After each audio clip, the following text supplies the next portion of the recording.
दूज का चांद। एक दिन बीरबल को किसी कार्यवश काबुल जाना पड़ा।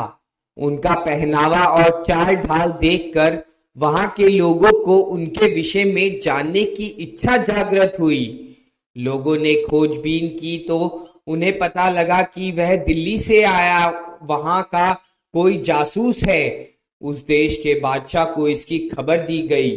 बादशाह ने तुरंत बीरबल को बुलाया और पूछा, तू कौन है?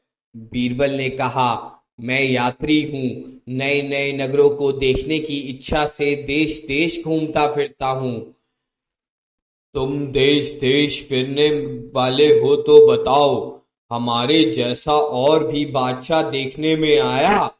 काबुल के बादशाह ने पूछा। जहां पना, आप तो पूर्णिमा के चंद्रमा के समान हैं और हमारा बादशाह दूज के चांद के बराबर है।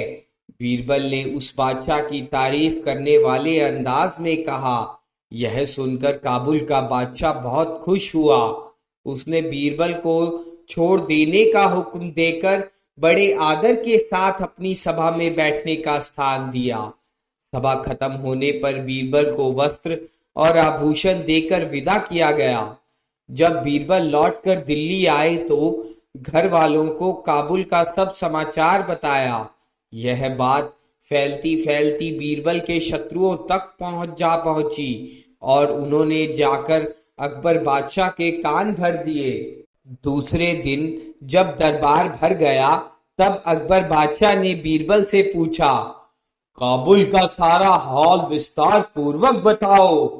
बीरबल ने शुरू से लेकर अंत तक जो हुआ था सब कह सुनाया। जब बादशाह ने काबुल के बादशाह को पूर्णिमा के चंद्रमा के समान बड़ा और अपने लिए दूज के चांद के समान सुना तो उन्होंने उसका कारण पूछा। बीरबल ने तुरंत कहा, हुजूर, पूर्णमासी का चंद्रमा चाहे कितना बड़ा क्यों ना हो, परंतु उसको कोई नहीं मानता।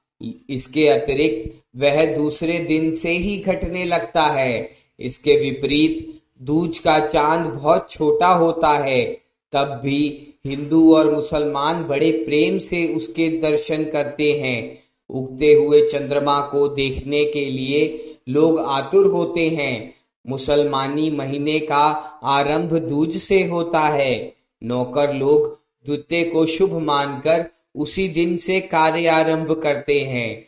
सबसे बड़ी बात तो यह है कि वह प्रतिदिन बढ़ता है।